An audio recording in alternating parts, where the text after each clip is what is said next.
She's sort of like family. So, I'm being informed, but she's also, besides being at the Disability Law Center and all the work she does there, many of you might not remember that she's also on a national body and, National Council on Disability, right? I got it right? Or did I mess up the name? Because I didn't check. It's the President's Committee for Okay. people with intellectual disability. So it is all a right, limited good. sphere in the disability. Well, that's okay. We'll take that, right? That's our primary focus, intellectual and developmental disability. So that's great. So she, I think it'll be 2 years soon, right? Since you got appointed to that body. So, and it's an important role nationally. So, really pleased to have you with us today. I don't have much of an introduction today, just to fill you in on a couple of things. I also want to remind everybody, since you don't have a PowerPoint, I'm not going to play the tape about donating to the ARC, but our advocacy and our education is based on support and donations. And just want to mention that, and you can learn more about that at the arcofmass.org or arcmass.org. So one of the things we've been talking about with Disability Law Center recently, and some of our other colleagues, but actually with Disability Law Center, offline, we always are talking anyway. And just for all of you to know, they have a new executive director now too, as well, Barbara Italian, a colleague of the ARC and involved in the legislature for years in the House and Senate. And so we're thrilled about that. And but Hillary and Rick Lassman and others, but primarily those two, we've worked together on a number of things. And from the day I joined the ARC of Massachusetts in 1991, late 91, Disability Law Center has been an important partner for us, in terms of the family advocacy. So sorry for the printer in the background. It's unfortunately next to the recording here. So it's really important partnership. And Hillary has a number of roles she plays. And one of the important ones, of course, is monitoring services in Massachusetts. And it's in that context that she's with us today and sort of the state of affairs. The next several weeks, we're going to have every week about the challenges facing our entire community, but specifically those with more substantial needs for support. That's how I like to call it. People who need potentially one-to-one for part of the day or for most of the day, because they might have activities of daily living, right? Like movement or feeding, or they might have behavioral conditions that are complex, right? Or they may have medical conditions that require more staffing time. And we've been talking about how they've sort of been left behind as the COVID pandemic's impacts continues, especially with the workforce. We didn't think it'd get worse before pre-COVID when turnover was tough, but it has gotten worse. And so, Hillary, I'm pleased to have you to kick off this multi-week series. We'll have others coming on from a family support center. We invited ADDP's CEO to come on and talk about the provider issues that are going on. And so without further ado, Hillary, let me invite you to start talking a little bit about what you're seeing, the important role that you have, because you're privy to all kinds of information, right? Automatically as a federal representative through the Developmental Disabilities Act, being a law center and part of the National Disability Rights Network. Hi. Yeah. So yes, in a sense, to answer Leo's question. So thanks so many people for joining, first of all, and feel free to turn your camera on or off. We all have kind of Zoom fatigue, so it's all good if it's off the whole time, no worries. I have to keep mine on, unfortunately. So to answer kind of, and just quickly talk, I guess, a little bit more about the Disability Law Center and kind of answering Leo's question of kind of the information that we do receive and that I'll share a little bit with you today. So the Disability Law Center is a protection and advocacy agency for Massachusetts. Every state has to have one, a designated, we call them P&A, just for short, protection advocacy. So every state has to have a designated one. With all that said, and that it is a federal mandate that we exist and all of that, and we get a fair amount of federal funds to do kind of abuse, neglect, human rights, community integration type of work. We are an independent agency. We're private. We're not, state government. We're not federal government. It's just a private, independent nonprofit. We do provide a fair amount of individual case representation for people of all ages, all disabilities across the state. Our services are free, but we do also perform a lot of legislative advocacy, policy advocacy, in addition to kind of the very unique and I guess core protection advocacy functions of monitoring and investigating for abuse, neglect, rights issues, things of that nature. So with that unique authority to monitor, well, I mean, investigations are kind of a different story of if there's some really bad abuse or neglect, and we're kind of having to do that. But let's talk about monitoring. So in addition to just kind of, calls that we get in of requests for help from an individual standpoint, we get calls of that nature of problems in day programs, if that's what we're talking about today. So problems with day programs. We certainly collaborate with a lot of community partners like the ARC, the Mass Developmental Disabilities Council, others. Certainly hear information and learn information from a collaborative standpoint like that. And then from a monitoring standpoint in specific, right, we are on site at programs, whether that's day programs or in residences across the state. Now, that's with a caveat of we're responsible for every person with a disability, any disability, birth to death across the entire state. And we're a staff of like under 30, I could count at this point. So, we're not at every program every day, but we do try to get to as many as we can, do impactful work, not just kind of a drive-by look, because that's really not useful. Anybody can put on a show for a day, so we want it to be as impactful as possible when you're doing that work. So without further ado, I think I'll move on from that, but I did just want to give a quick kind of overview of how we have our hands in different information sources, I guess. And the information that, Leo just kind of wanted me to talk about from the Disability Law Center perspective, kind of what's the state of the state as we're seeing it, give some case examples that we're seeing. And I'm happy to be kicking off the series. Unfortunately, I would say, nobody calls a bunch of lawyers if things are going great, right? They're calling with problems. So everything I'm going to talk about is pretty negative because it's the problems out there. But we can't move forward with solutions until we're really clear and understand what the issues are. And hopefully I'm able to share some tidbits of extra information that I've been able to obtain along the way that can help all of us either kind of understand the situation better or help with advocacy steps moving forward, right? Because these are complex problems with not easy solutions, and they were complicated before COVID. So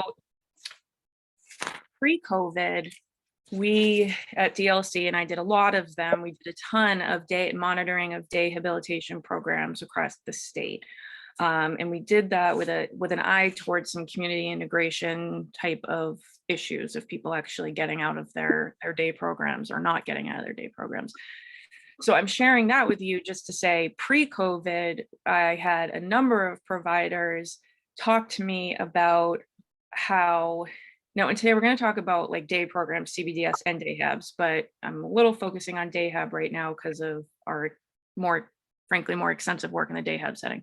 So I had providers, numerous, talk to me about the difficulty pre-COVID of keeping staff in their day hab programs, right? That's not necessarily new information, but what I think is important for people to remember is to an extent, a lot of this comes back to money, and there are differences in reimbursement rates between what a provider is reimbursed for their day hab, which is Mass Health funded, and what a provider is reimbursed for their CBDS, community-based day supports, or employment supports programs, which are DDS funded.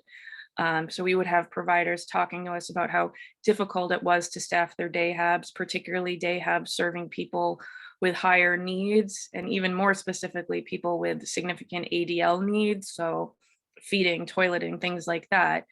And a huge part of that is that those staff members could go and work at that same provider's CBDS program or employment supports program and make the same hourly rate or more, and not have to work with folks that need toileting supports and things like that, and so that they would talk about how difficult that is. Now, that's probably not news to a lot of people, but I'm just making the point that like a lot of this comes back to money, and we need to be keeping in mind that DDS, if reimburses at particular rates, and Mass Health reimburses day habs at other rates, which historically have been less, despite the fact that in theory, the population served in day hab have higher support needs. So, okay, so that's the pre-COVID. So post, in COVID and post-COVID, kind of what's the state of the state now?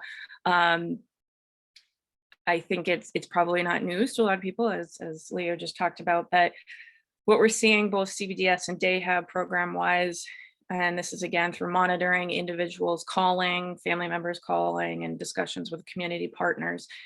Individuals with higher needs, whether that's medical, behavioral, ADL, ambulation, any of those types of things, who would require 1-to-1, 1-to-3, these higher support Can I staff. interrupt you for a second? Yeah. What's the difference between the day hab and the CB? What's the difference between those two? Yeah. I'm not quite sure. That's sure. Good question.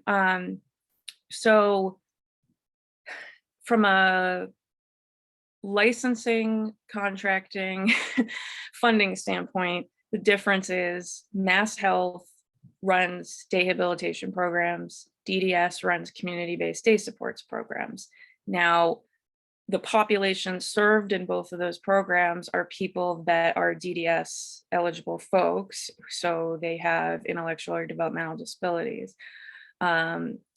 Community-based day supports model in theory is more community-based, more out working in whether it's volunteer or other types of pre-vocational type activities, where day habilitation is, Mass Health would very honest, tell you that it's based on a medical model, whether we want it to be or not, that's what it is. It is is a state plan service. So it's not subject to some of the same federal requirements that a community-based day supports program is from a community integration standpoint, which is very difficult. We end up with day habs with a lot of people with pretty high support needs that are never leaving the four walls of their building, which is why pre-COVID we were doing a lot of work there. But folks that are attending day habs, and in theory, are folks that are needing possibly some PT, OT, like have therapeutic support needs, behavioral support needs, speech support needs, and medical needs. So there's always a nurse on site at a day hab program. Is that helpful?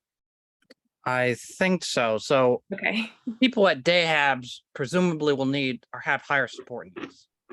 That is a very succinct version of, in theory, that is what it should look like. I think there are over 10,000 people pre-COVID attending day habilitation programs. So from a DDS standpoint, those are DDS eligible people that they don't have to pay for in a certain sense. So that's the kind of, skeptical, cynical me saying that I think we can probably all agree there are some people being served in day hab that don't have as high of support needs and perhaps would be best served in some of the DDS programs, but there's limited funding.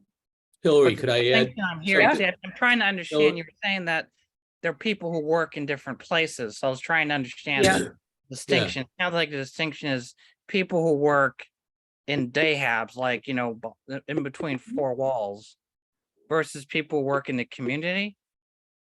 You mean the staff folks supporting the people attending? Yeah, what is the difference between the two types of working environments? That's Hillary, could I jump in just to Yeah, build on sure. what you just shared? So Absolutely. the reason it's hard to really nail it down exactly, Giassi, and for those of you listening, is the history of it. Okay. And if you go, and what Hillary's trying to say, she's really making two sets of points at the same time. And you almost have to track, it's not either or, it's and. So on the one hand, that program's about health services, okay? PT, as she said, OT, right? That people who need that. Well, a lot of people with intellectual and developmental disabilities may need a cluster of therapies. And historically, that was provided through what was called day activity, funded through the department, whatever it was called, of developmental services in the past. Someone got a great idea, okay? And they said, you know what? We can do this cheaper and better through Mass Health, okay? And so people who would, as Hillary would say, would literally be the same program, okay, just to be clear, because I used to head one of those, and we'd have a speech therapist come in and run speech groups, train our staff, really a lot of great complementarity. It became two different worlds. And the two different worlds, the reason DLC was going after that is there's no reason why people getting health services can't also be in the community. And so the difference was funding, and we had problems with the waiting lists. And this allowed there to be a way around it because day habilitation is also an entitlement. So there's really two themes here, right? There's the money piece of it that Hillary was getting at. And there's the reality of Mass Health can say, well, this is a health program. It's not really about integrated in the community. It's supposed to help get to people to a habilitation, rehabilitation. And then, you know, maybe they'll move on if it's not just habilitation, right? But that's truly not how it works. And then there's some people, finally, the third piece, some people are in half day habilitation, and there might be half in CBDS or partial employment. So there's no black and white line. We're not going to get there. But that's why it's hard to get Yeah, your I'm head. sorry, I focused didn't on mean one. to go on a tangent. I was That's having okay. trouble picturing because it looked like you were contrasting two things and I couldn't see the difference. So I was just confused. I was having trouble following you. I just wanted a clarification. I didn't want to take you off on a tangent. I'm sorry about that. I just No, that's went- okay. You know what? I I probably didn't. should have started at a different spot, and I jumped into a little too much detail too fast. So thanks for pulling me back out. I tend to do that. I jump into the weeds pretty fast. Okay, so all right, so kind of the state of the state, right, is if we're talking, it doesn't really, we could be talking about Mass Health Day Hab, or we could be talking about DDS, CB, community-based day supports programs. At this point, I don't think it's news to a lot of people that people with the higher support needs are a large percentage of the people who have not returned, who the programs have said they can't have them return to their program because of staffing issues, is what the providers would be telling those individuals or those families. There's also some people who, and we don't have good, there's not a great breakdown on the numbers. And I think, Leo, we've talked about this, of there are numbers for the number of people who haven't returned at all, but there's not a good breakdown of numbers of people who used to attend full time. And now the provider's like, well, you can come 1 or 2 days a week, but you can't come more than that because we can't staff it up that much. Or there's like a counterpart coming those other couple of days because they don't have enough staff to have both people with high support needs attending at the same time. Clearly, the people living at home, whether that's the family home, a group home, a shared living arrangement, that are not attending any type of day programming activities or getting out of the house and aren't having other kind of substitute or alternative activities, it's pretty natural that we'd all be concerned about isolation, regression, right? If this was a special ed context, you know, we'd be getting, all of our families would be getting like comp ed services left and right for the amount of regression happening out there.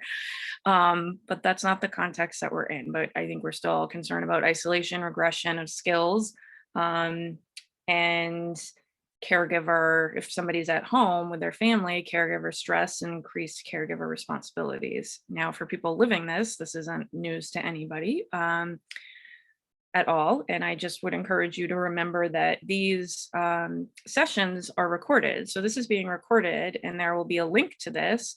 And for any caregivers out there that are stressed and tired and are like, please, lady, don't tell me to do something to advocate. I don't have the time or energy to do that. I totally understand.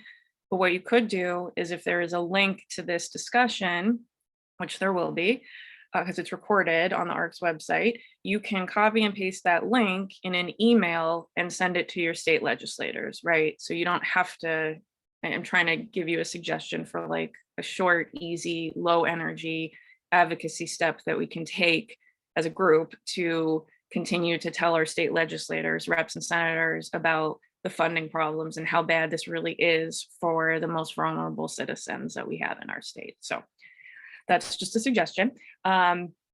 So what's interesting from, I mean, it's interesting in a sad way, from like a policy and legal standpoint, right, is something that Leo said. So if we're talking about DAHAB in particular, so DAHAB is actually an entitlement, right? So if you're eligible for DAHAB, you receive DAHAB services. It's in theory not dependent upon funding the way that DDS services are. So there is an interesting question about what is happening right now. We have people that are DAHAB, not only eligible for DAHAB, but previously attended DAHAB. So there's not an argument by the state of like, oh, they're not appropriate for this program. They are appropriate. They attended it previously and they were served there previously, and are now sitting at home, whatever home looks like, being denied entry into the program. So I think there's an interesting open legal question right there. That's an interesting one to be thinking about, particularly as the Supreme Court hears some legal arguments in November about possible claims under Medicaid. Mass Health is our Medicaid agency under Medicaid laws. So us at the DLC will certainly be listening very intently to those oral arguments to see kind of where we're going to come out on possible claims and causes of actions under Medicaid laws. So just kind of, and this isn't like, oh, we're going to go and run and sue the state. I'm just saying these are interesting legal, things to be thinking about, because when you think of something as an entitlement, it's like, okay, well, if you're not providing the entitlement, then that's a problem. So that's one thing. The other thing to think about that's interesting in a sad way, right, is when we had a lot of communications pre-COVID with the state, Mass Health, EOHHS, different long-term support and services folks about issues of basically people being segregated and stuck in their programs and not enough staff or whatnot to help people get out into the community.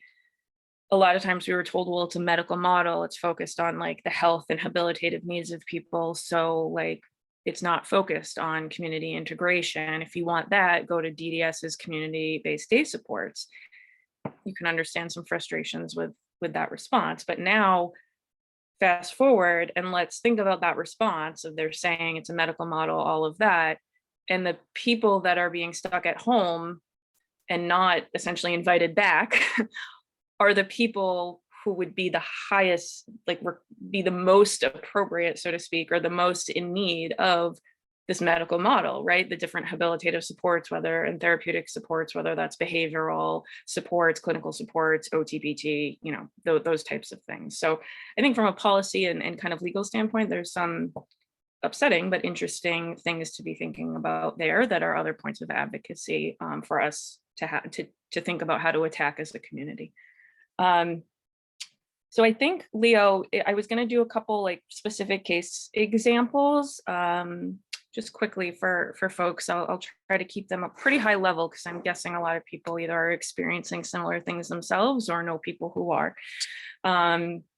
So first we'll talk about, these are real cases, real people. I'm obviously not going to give a lot of any identifying information. So one is, let's say, a woman in her 40s who has been attending a particular DAHAB for quite some time, a particular day program.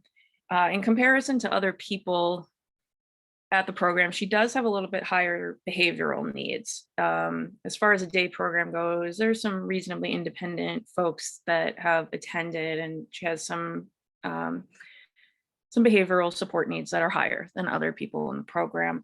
But pre-COVID, that was managed fine. Her behavior plan was implemented fine, and she was supported okay. There weren't major issues. Kind of fast forward, this person has been at home, not gone back to the day program, there were some external factors in this person's life that caused some increase in some behavioral issues. I would argue that would have been very time limited if given appropriate supports, because it was kind of like a blip of an increased external factor that, if given supports, could have been kind of just transitioned through and back to their baseline. Provider said, no, particularly with these increased behavioral things, we don't have the staff to take the person back. They can't come back. Okay. It was a 1-to-5 staffing ratio there. So I said, okay, what if I advocated, and this was months ago, and I said, what if I took this case and I advocated with DDS to get extra money in there for 1-to-1, or, you know, increased staffing ratios, right? What if, and their response to me, and this is one I think was telling, I don't think they were just being candid, they were very nice people. Their response to me was, it doesn't matter. We can't find the staff to staff 1-to-1. We can't even hire anybody. So if there is one staff member and there are 5 more independent people that can come to our program and successfully attend with the one staff member, we are reimbursed for 5 people. If your client attends and they need basically 1-to-1 support, we are reimbursed for that one person. So from a business standpoint, it doesn't make sense for the provider, right? I don't think any of us like to think about our loved ones in that sense of they're just talking about money. I think the providers are in a survival mode and they're making some hard decisions. So that's not meant to like totally blame this provider. I think what that's emblematic of is a very honest answer, and one that I would like legislators and other policymakers at Mass Health to understand, that that's what's happening. So our most vulnerable people are being not being invited back to their day programs because more independent people can attend, or with less significant needs can attend with less staff support. So therefore that provider can be reimbursed for 5 people instead of 1 person. Again, it's probably not news to some people, but I thought it was an interesting, very honest response from a provider, and a tidbit that has helped me in some advocacy conversations with people.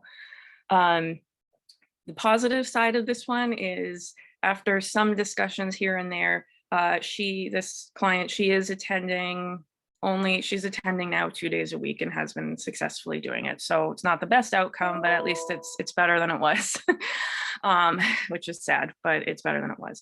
Now next, Hillary, I was going to say, I know you want to do just top level, no pressure on this, but I think sometimes sharing what the person's behaviors are, if it's not inappropriate, gives people a flavor of then what the family, you know, what basically not having that additional support means, translates into.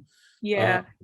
You know, So, you don't have to do it for the past one if you don't, but the future, you know, if there's another one coming up. I mean, I will say this woman had, you know, maybe like mild to moderate intellectual disability and pretty significant autism, verbal, but limited verbal ability.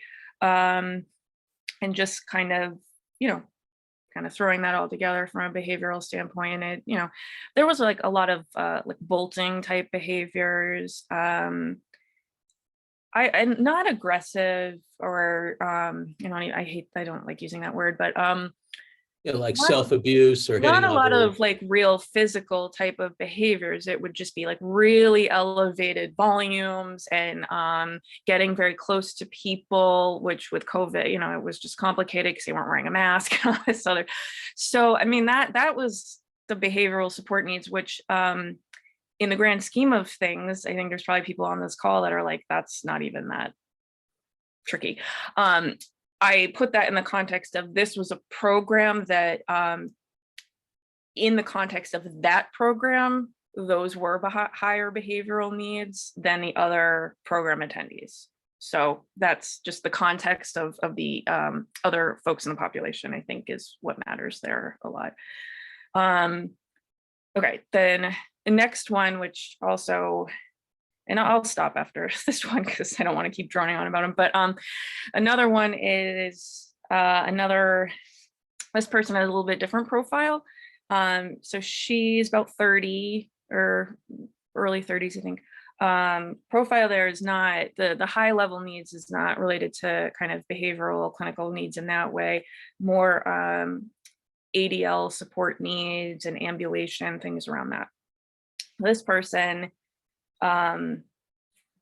lives with a single parent, lives at home with a single parent who needs to work, can't be taking time off, had already exhausted the amount of time off, and was real concerns about losing the job and what that would look like for that family.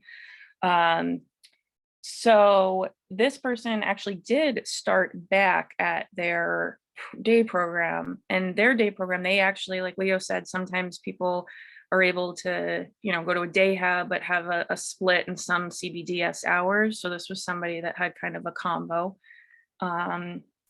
And they really went back just for like a couple months. There was definitely a difference in the level of care provided, coming home with some hygiene issues, things like that. They eventually, the provider said, you know what, we can't serve you, like you can't come back, basically. So that's great, you came back, but now you're not. Your support needs are too high, we don't have enough staff. So here, and it was interesting also, this provider, and this is again where providers are making some hard decisions based on kind of their own business survival and what they can pay for and what they can't pay for. Doesn't mean I agree with their choices. So this one was a tricky one for me. The provider told me that and this was the head of the provider, that they're not really sure why this person was allowed to come back in the first place, because they're prioritizing the people in their own group homes over everybody else of having them come back, right? So they're making that choice for money reasons, right? So they don't pay the staff in the group home as during the day, as well as pay staff at a day program, right? So they're prioritizing people in their homes so they don't have to pay as much staff during the homes. I understand the business decision there, and I understand needing to stay afloat. But that's the exact opposite what we should want probably as a community for people who are perhaps stuck at home with elderly parents with incredibly high support needs, right? That's you're making a business decision and possibly putting people in unsafe situations. So, I think that was a tough one to hear. Now in this situation, I know there's some things in the chat and I'll look at them in a second. I just want to finish like 2 more sentences, because this situation, I will get into a little detail of why, aside from just what I've already shared, it got really a little bit complicated. So like I said, a single parent working, this is not somebody that can stay at home with their loved one. They've just found out their loved one, she can't go back to this program. She's, going to be waiting forever to get back there. And it was one where they did have some CBDS hours. Now, in the rush to get this person into a new program, the only openings that were available were day hubs. So now you have a family in a really, frankly, a really unfair position of, so are you going to put your person in a okay day hub and give up your CBDS hours? So really any chance at this point of the state of what's out there, any chance of getting out into the community.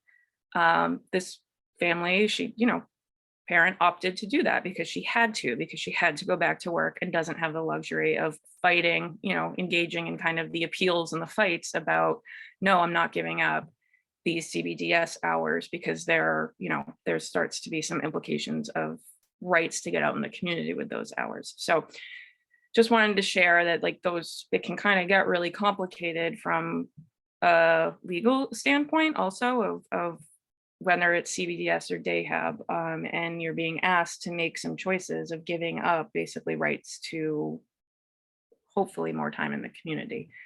So why don't I stop there, Leo? Is that, I don't know. Those are 2 really good examples because Okay. they're different and they give a flavor, especially the second one.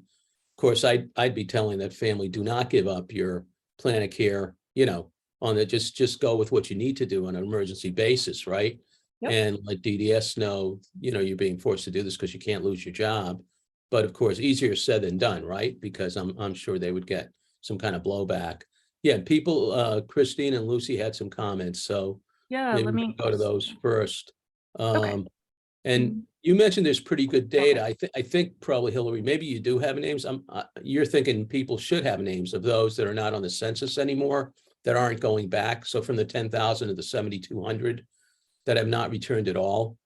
Yeah, that's what I was, yeah, referring to the data, this, exactly, like the data that you have, Leo, that, Oh, you mean numbers wise? We don't have their names, though. We don't have. oh, yeah, no, I Right. meant numbers. Yeah. Okay, so Christine, what she meant was the numbers, that was it's like, we can't find out utilization because the Oh. providers, and I'm dying to see a form, which I haven't seen in years, to see how they report it, because as Hillary described it point blank, I'm not going to repeat what she described, it was right on spot. So we don't, unfortunately, we can't look at their diagnoses or specific measures, because guess what? No one's collected that information on the state end. So that's an ask. And Yeah, and Hillary, one I'm glad you other, brought up the entitlement, riffing off my entitlement point, because honestly, it is a freaking entitlement. So there is a tool there to use. And you're right, we probably don't want to wait for the Supreme Court's decision that's going to come up, because God forbid. But I think yeah, could be that that's so. one. And then Lucy said, and Lucy says there should be higher pay rates. And for people who have more significant needs, you call, whether you call profound needs, as she mentioned here, you know, and because, and she's right. A story I have, somebody went to work for somebody in their day program. I don't know if it was CBDS or Dayhab, brand new person, had experience in the field. This is a real story. And within a month, he heard there was an opening as assistant family support role. And he went and said, I want to have that job now. I've been here because, well, we have a policy, 3 months. Obviously, they don't want to see people jumping. And, well, I'm sorry, I'm going to quit and go to this agency. It's paying $1 more right now for the day job. So, and that person left that agency for the $1 more. I'm sure he will move on, you know, immediately when he finds out there's another place paying $1 more. So there's some of that that's going on too that complicates things. But, and then So Christy, so Christy, I would, your first ask, right? I mean, Leo answered everything that. The one thing I will say though, when it does this data include diagnosis or specific measures of support needs? So I think the numbers that we have now, like, don't. What is obtainable, right, would be, if we're talking about day, or you're asking about day habs. Okay, so day habs, right? We very well, I would venture to guess that most of the people, there is a breakdown of support needs for Dayhab, because there is a breakdown in, like, the reimbursement rate is higher for like high versus moderate, and I don't even know that they have low anymore. But there used to essentially be like low, moderate, high, right? And there was a breakdown in the reimbursement rates, which all were still ridiculously low. But if you talk to providers about this, and they're right, I agree with them about this, the level of the, like, high support need category almost needs to be broken down even further, because to qualify, whatever, you know, it means to qualify for that high support need category and reimbursement rate for Dayhab, it's not as high of need as, like, you or I might think of when you think of high support need. And that's not to diminish the support needs of that individual and all of that, but it's just comparatively speaking and being realistic about it. There's people on the qualifying on the low end of that high category, that there's a huge difference between the low end of the high category and the high end of the high category. So in that sense, like, I think getting data that says, oh yeah, it's all these people in the highest support needs, it's not going to get to the level of detail that you're probably looking for, or curious about. So Christine asked also, is there a push to move people into Dayhab if they only have a, you know, part of the day in CBDS to Dayhab only? I don't think so. Are you seeing that? Is there a push?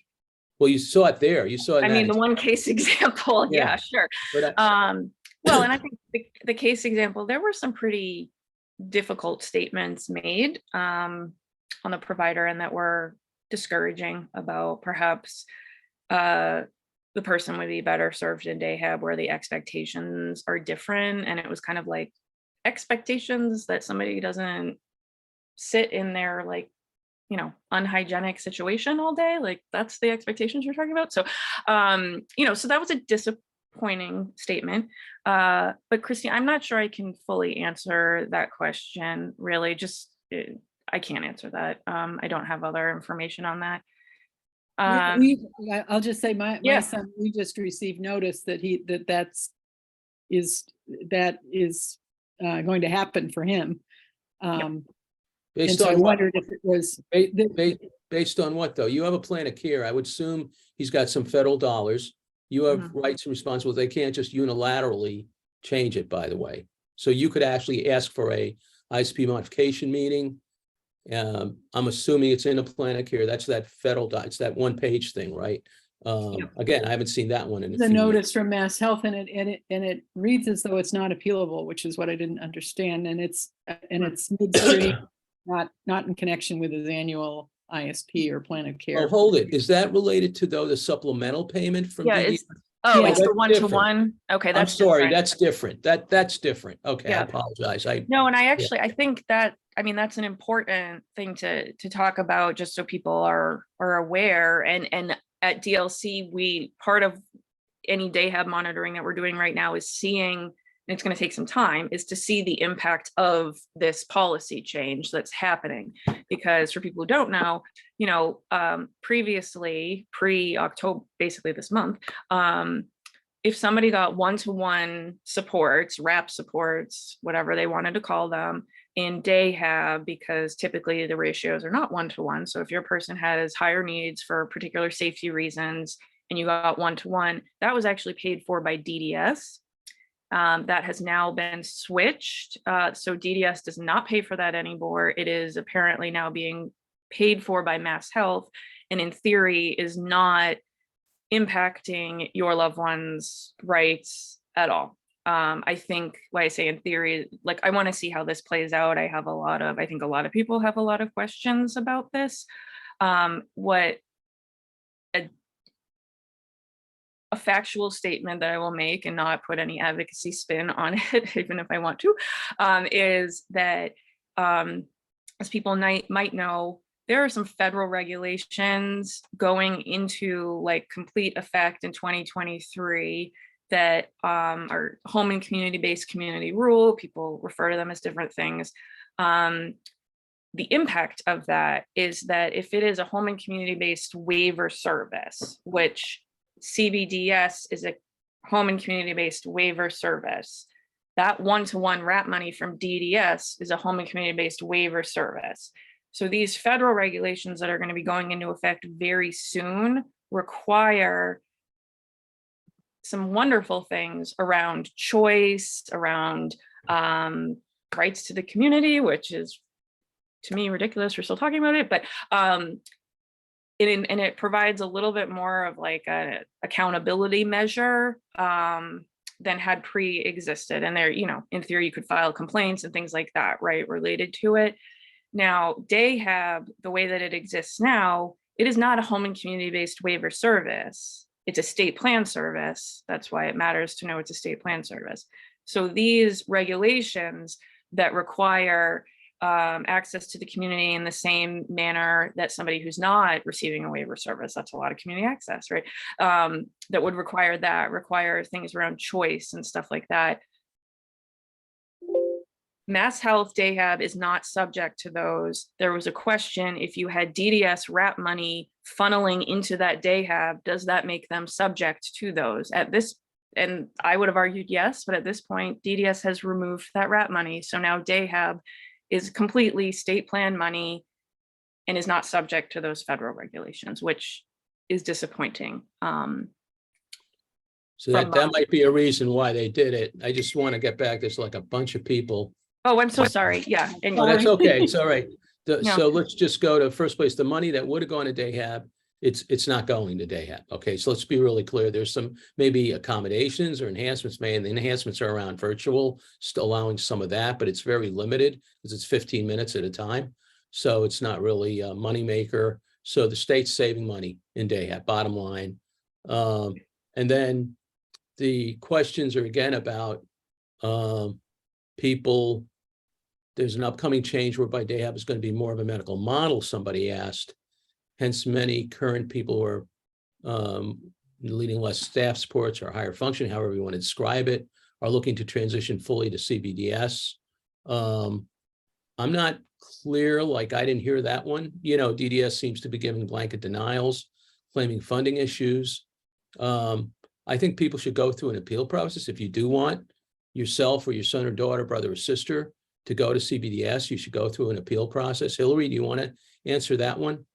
Yeah, so I mean, what I'll say is you're kind of like raising a possible thing that you're understanding, you're hearing. I'm not entirely sure if I'm kind of on the same wavelength of hearing that. DAHAB is always in theory about a medical model in which people with lesser support needs, frankly, should not be supported through DAHAB anyways, and DDS should be supporting them through CBDS.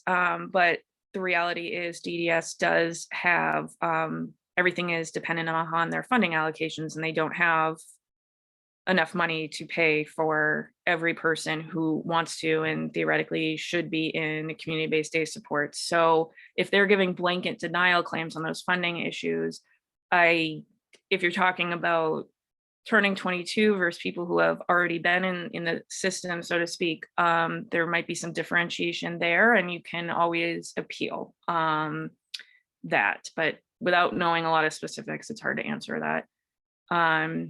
And then they're asking questions about the RAP funds and how, Yeah. We're all waiting to see, right?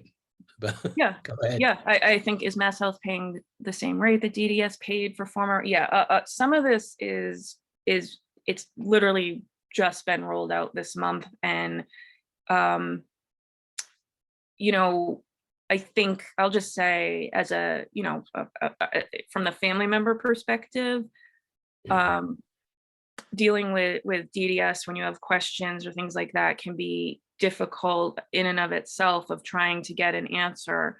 But at least in DDS, there is a service coordinator, there's an area director, there are points of contact. On the Mass Health side, that doesn't exist, right? They really view themselves as an insurance provider. So getting answers to these questions that seem like they should be pretty easy to answer, the amount of effort it takes is frankly exorbitant and ridiculous. But I will So one happy thing, to yeah, keep the community updated on the information we learn. right, and we'll invite you back, of course. Yeah. And what I'm thinking is, for a year, it's not supposed to change. Through this fiscal year, there's not supposed to be any change in the supplement amount. That's what I've heard. Now, whether I've heard that authoritatively or whatever. We might have said that, Leo, but what we Right. meant was December 31st. I don't know, right? So, but I would think it's the fiscal year, and I think that's a question we can ask Ellen Ataliades when she joins us next week, the CEO of ADDP, because they're much more in representing providers, right? They're much more involved on those aspects of things more than DLC and the ARC might be. But we care about, obviously, things changing. And then, Kerry, what a great suggestion. There's My Ombudsman. We had invited them once to come on in Mass Health. So My Ombudsman is myombudsman.org, or just text, Google My Ombudsman, Massachusetts, Mass Health, and you'll find the contact information. If you don't, you can always ask us as well for the contact information. That's a great point for any Mass Health service, including rehabilitation. Leo, before we end, I did just have a couple more, not case examples, but just like a couple little other things, if that would be okay. Yeah, before you do that, I'm going to say two things about, we'll be working together, and we're going to be meeting soon around waiting lists and the crisis right now that's going on with some other groups soon. But one of the things I want to encourage people, as we see how this evolves, we may want to start collecting names of two kinds of situations, right? And one would be, and we'll have to figure out how to do that jointly, or however we all want to do this. One is about people, if they really do want to move to CBDS and they're not being allowed to, love to, gather some information on that. And the second would be, is if people's sub dollars change in the coming year. So we'll have to think about that. Okay, Hillary just posted her info. Go ahead. Now Hillary's going to share a couple more things. So try to make this pretty quick. So one thing, picking up on— You don't have to rush. If people don't mind, you don't have to rush. All right. I mean, I could talk forever if you want, but no, but I won't. So picking up on the thread Leo was just talking about. So so the Disability Law Center, I just posted our main number and our website. And the reason I did that is, and I've posted it in a couple of family member groups on Facebook, but it's really hard because it's like my personal Facebook thing, and I don't really like mixing the personal and professional, but I've tried to post it in a professional manner.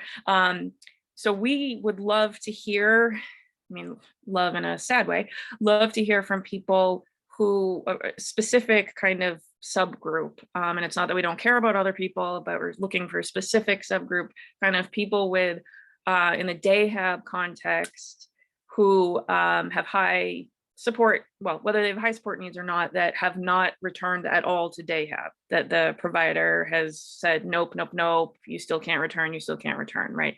So that's one. And then I would say the second would be essentially the same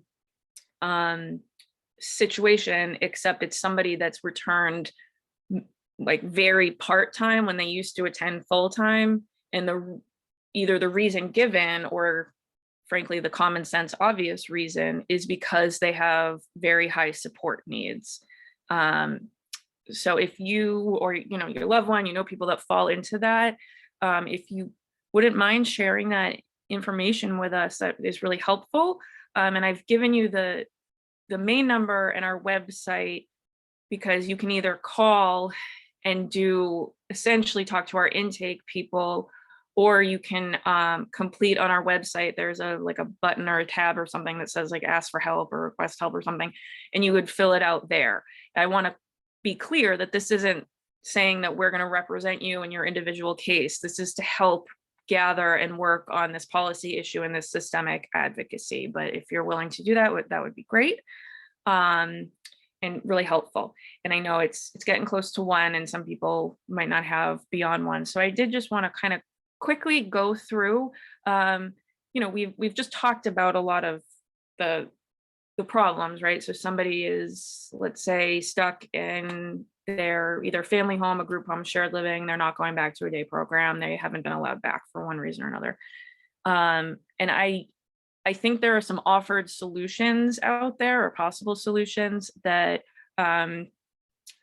that DDS or providers will give families. And I think it's worth going over those, both because they might work for you or your family. Also, I think it's going over them because if there are any policymakers or other folks that listen to this, would be helpful to hear why they're not necessarily viable solutions for a lot of people, and we all kind of need to do better. So one would be PCA, right? Your person's at home with you. They're not going back to their day program. They haven't been allowed back. Their needs are too high, whatever it is, right? And they're at home, at the family home, and there's, here's PCA hours, use your PCA hours, okay? I think a lot of people experience the frustration and they can't fill the hours. They can't get anybody to come and fill the hours. There's a lot of reasons for that. And I would say perhaps it's time that Mass Health starts and EOHHS and all that starts thinking about if there's a difference in acuity of need, perhaps the rate paid should reflect that. So if somebody is an adult with higher needs, maybe that PCA should be paid more than a PCA that is working with somebody that weighs, 90 pounds and is pretty independent and just needs to kind of have some help, like cutting up food so that they don't choke. And that's not lessening what's going on in the more independent situation. That's important too. But if there are higher need things and it's very difficult to get somebody for the PCA rate to do a lot of the hard work that is involved with our higher support need folks. Self-direction. People are told pretty frequently, if you live in a group home, you can't use self-direction, right? So there's that kind of possible barrier. If you're at the family home, along with the PCA, this is a kind of common theme, is who's overseeing that, who's recruiting, who's getting the staff, and are we as a state just shifting the responsibility over to the family in a completely unpaid capacity and into a responsibility that they never asked for and they never wanted? And I would say, yes, that's what we're doing. That's what that proposed solution is, right? You family figure it out, you hire, you find the staff, you retain, you fire, you train, right? That's a lot of work for an already taxed family. So self-direction, I'd say that that's great, but who's overseeing it? Is it a budget that is sufficient to really get qualified staff and all of that? Also, I've heard from a number of families that are concerned whether this is accurate or not. I totally understand the concern. Is if we pursue self-direction, are we giving up our spot on the waiting list, so to speak, to get back into our day program, because we want our person to go back to the day program? And if we pursue self-direction, are we losing that spot?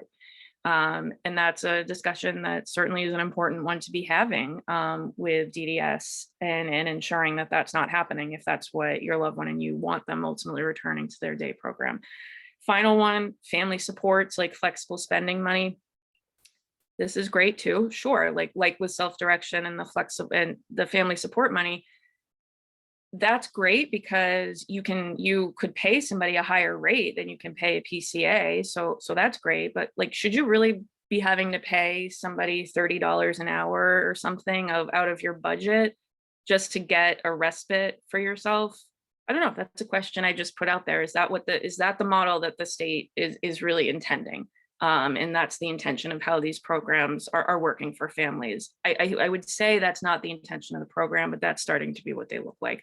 Again, that's a responsibility put on the family caretakers to do the hiring, all of that. I don't need to go over it again. As you can tell, this stuff bothers me. I'm a family member and I don't like seeing continued burdens being pushed onto families without compensation, without other respite, and without other support. So maybe these alternative options work for you and you haven't really thought them through yet and how to utilize all of them. If so, great. I'm happy I gave you information. If they're not, I think it's also perhaps good that we're letting policymakers at all levels know why these are not viable solutions to this large system problem that we're having for services with people with higher support needs. So that's I'll get off my pedestal. All right. now. Well, actually, those are great. Some years ago, I can't remember how many years ago, we did hey, here's a list of things you can do to get through this crisis. And it was during the recession.